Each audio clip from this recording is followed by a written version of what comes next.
Hello students. आज आप अपनी पाठ्यपुस्तक आरोह भाग 1 का पाठ पढ़ेंगे जामुन का पेड़, जिसके की लेखक हैं कृष्णचंद्र। तो पाठ को पढ़ने से पहले, उसके सारांश को समझने से पहले हम कृष्णचंद्र जी के जीवन परिचय पर एक नज़र डालते हैं। कृष्णचंद्र जी का जन्म सन 1914 में पंजाब के वज़ीराबाद गांव में हुआ। इनकी प्रमुख रचनाएं हैं एक गिरजा अ खंदक, यूकेलिप्टस की डाली, शिकस्त, जरगांव की रानी, सड़क वापस जाती है, आसमान रोशन है, एक गधे की आत्मकथा, अन्नदाता, हम वहसी हैं, जब खेत जागे, पावन पत्ते, एक वायलिन समंदर के किनारे, कागज़ की नाव, मेरी यादों के किनारे उपन्यास। इन्हें साहित्य अकादमी सहित बहुत से पुरस्कार अपने जीवन में मिले और इनकी मृत्यु सन 1977 में हुई। प्रेमचंद के बाद जिन कहानीकारों ने कहानी विधा को नई ऊंचाइयों तक पहुंचाया, उनमें उर्दू कथाकार कृष्णचंद्र का नाम महत्वपूर्ण है। आइए स्टूडेंट्स, अब हम इस पाठ के सारांश को देखते हैं। स्टूडेंट्स, जामुन का पेड़ कृष्णचंद्र की प्रसिद्ध हास्य व्यंग कथा है। हास्य व्यंग के लिए चीज़ों को अनुपात से ज़्यादा फैला फुलाकर दिखलाने की परिपाटी पुरानी है, अर्थात इसमें बहुत बढ़ा चढ़ाकर अतिशयोक्तिपूर्ण ढंग से वर्णन किया जाता है जिससे हास्य उत्पन्न हो, और यह कहानी भी उसका अनुपालन करती है। इसलिए इसकी घटनाएं अतिशयोक्तिपूर्ण और अविश्वसनीय लगने लगती हैं। विश्वसनीयता ऐसी रचनाओं के मूल्यांकन की कसौटी नहीं हो सकती। यह पाठ स्पष्ट करता है कि कार्यालयी तौर तरीकों में पाए जाने वाला विस्तार कितना निरर्थक और पदा अनुक्रम कितना हास्यास्पद है। यह व्यवस्था के संवेदन शून्य व अमानवीयता के रूप को भी बताता है। इस पाठ में सरकारी कार्यालयों की कार्यशैली पर व्यंग किया गया है कि कितने धीरे तरीके से एक फाइल एक कार्यालय से दूसरे कार्यालय में भटकते रहती है, और जिस काम को जिस समय पर होना चाहिए वो बहुत जाके बल्कि समय निकल जाने के बाद पूरा होता है। इस कार्यालयी तौर तरीकों पर कृष्णचंद्र जी का बहुत ही हास्यपूर्ण व्यंग हम यहाँ पर देखेंगे।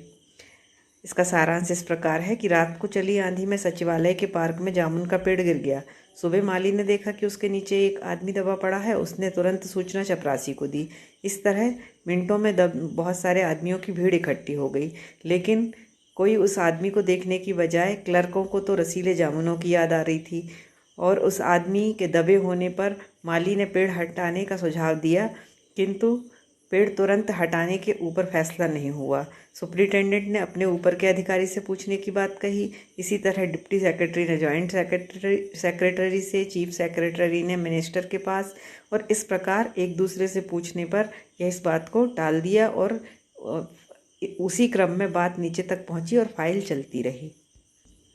दोपहर को भीड़ इकट्ठी हो गई। कुछ मनचले क्लर्क सरकारी इजाज़त के बिना पेड़ हटाना चाहते थे कि तभी सुप्रिंटेंडेंट फाइल लेकर भागा आया और कहा कि यह काम कृषि विभाग का है, वह फाइल उन्हें भेज रहा हूँ। कृषि विभाग ने पेड़ हटवाने की जिम्मेदारी व्यापार विभाग पर डाल दी। व्यापार विभाग ने कृषि विभाग पर।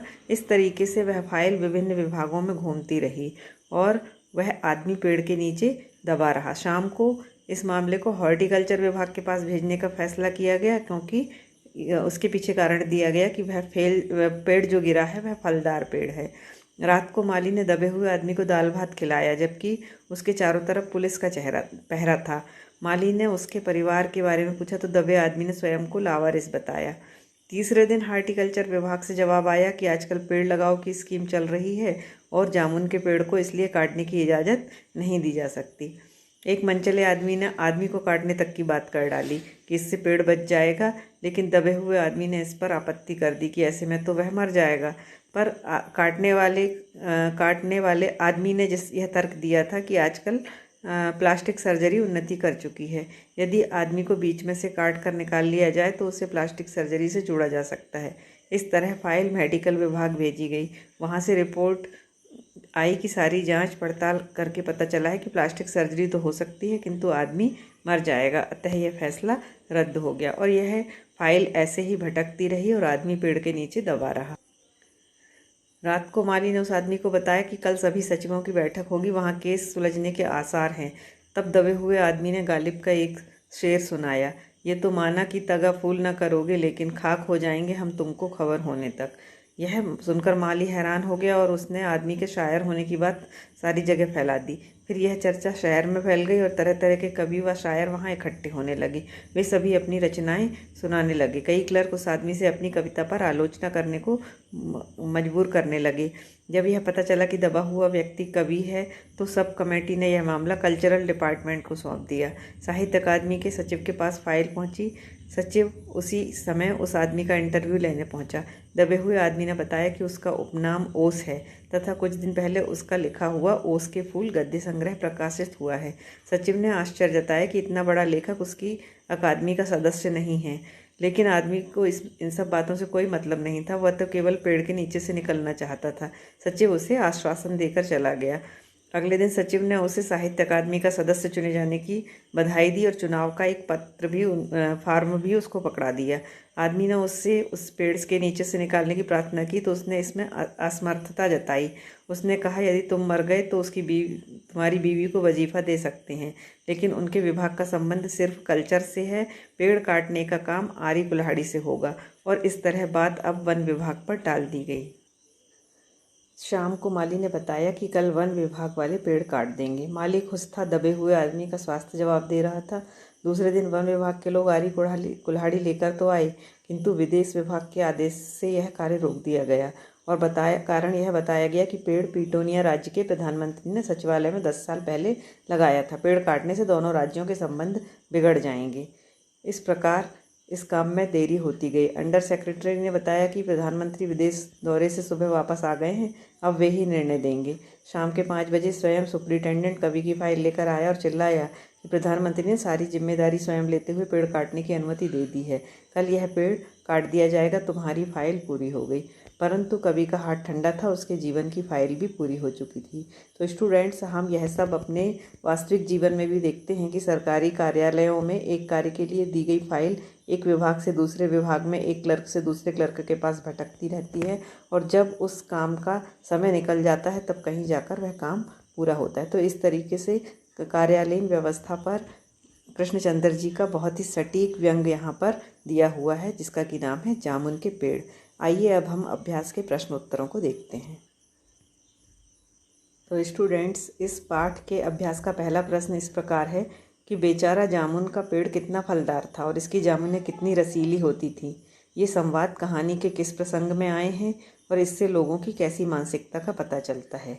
तो स्टूडेंट्स, एक रात तेज आंधी से सेक्रेटरीट अर्थात सचिवालय के अहाते में जामुन का एक पेड़ गिर जाता है और उसके नीचे एक आदमी दब जाता है। सुबह लोगों की भीड़ जमा हो जाती है। यह संवाद उस समय का है और इस संवाद से लोगों की संवेदनहीनता व स्वार्थपरता का ज्ञान होता है। आम व्यक्ति को दबे हुए व्यक्ति की चिंता नहीं है, उन्हें सिर्फ फल न मिलने की चिंता है। वे पेड़ गिरने पर दुख व्यक्त करते हैं। अगला प्रश्न है, दबा हुआ आदमी एक कवि है, यह बात कैसे पता चली और इस जानकारी का फाइल की यात्रा पर क्या असर पड़ा। सेक्रेटरीट के लॉन में खड़ा जामुन का पेड़ रात की आंधी में गिर गया। इसके नीचे एक आदमी दब गया। उसे बचाने के लिए एक सरकारी फाइल बनी। वह एक विभाग से दूसरे विभाग में जाने लगी। माली ने उस आदमी को हौसला देते हुए उसे खिचड़ी खिलाई और कहा कि उसका मामला ऊपर तक पहुंच गया है। तब उस व्यक्ति ने आह भरते हुए गालिब का शेर कहा, ये तो माना कि तगाफुल ना करोगे, लेकिन खाक हो जाएंगे हम तुमको खबर होने तक। माली उसे पूछता है कि क्या आप शायर हैं। उसने हाँ में सिर हिलाया। फिर माली ने यह बात क्लर्कों को बताई और इस प्रकार यह बात सारे शहर में फैल गई। सेक्रेटरीट में शहर भर के कवि व शायर इकट्ठे हो गए। फाइल कल्चर डिपार्टमेंट को भेजी गई। वहाँ का सचिव उस व्यक्ति का इंटरव्यू लेने आया और उसे अकादमी का सदस्य तक बना दिया, किंतु यह कहकर कि पेड़ से नीचे से निकालने का काम उसके विभाग का नहीं है, वह फाइल वन विभाग को भेज देता है। इससे पेड़ हटाने या काटने की अनुमति मिलने का रास्ता और लंबा हो गया। अगला प्रश्न है, कृषि विभाग वालों ने मामले को हॉर्टिकल्चर विभाग को सौंपने के पीछे क्या तर्क दिया। स्टूडेंट्स, इसका उत्तर इस प्रकार है कि कृषि विभाग ने मामला हॉर्टिकल्चर डिपार्टमेंट को ही सौंपते हुए लिखा, क्योंकि यह एक फलदार पेड़ का मामला है और एग्रीकल्चर डिपार्टमेंट अनाज और खेतीबाड़ी के मामलों में फैसला करने का हकदार है। और जामुन का पेड़ चूँकि एक फलदार पेड़ है, इसलिए यह पेड़ हॉर्टिकल्चर डिपार्टमेंट के अंतर्गत आता है। अगला प्रश्न है, इस पाठ में सरकार के किन किन विभागों की चर्चा की गई है और पाठ से उनके कार्य के बारे में क्या अंदाजा मिलता है। तो इस पाठ में सरकार के निम्नलिखित विभिन्न विभागों की चर्चा की गई है। व्यापार विभाग, इसका काम देश में होने वाले व्यापार से संबंधित है। एग्रीकल्चर विभाग, इसका कार्य खेतीबाड़ी से संबंधित है। हॉर्टिकल्चर विभाग, यह विभाग उद्यानों का रखरखाव करता है। मेडिकल विभाग, इसका संबंध शल्य चिकित्सा, दवाई आदि से है। कल्चरल विभाग, इसका संबंध कला व साहित्य से है। फॉरेस्ट विभाग, इसका संबंध जंगल के पेड़ों व वनस्पति से है। विदेश विभाग, इसका कार्य विदेशी राज्यों से संबंध बनाना है। इस प्रकार अनेक विभागों के बारे में यहाँ दिया गया है, लेकिन उनकी कार्यशैली बहुत ही धीमी और सुस्त है और वे सारे कार्यों को एक दूसरे पर टालने की कोशिश करते हुए इस पाठ में दिखाई दिए हैं।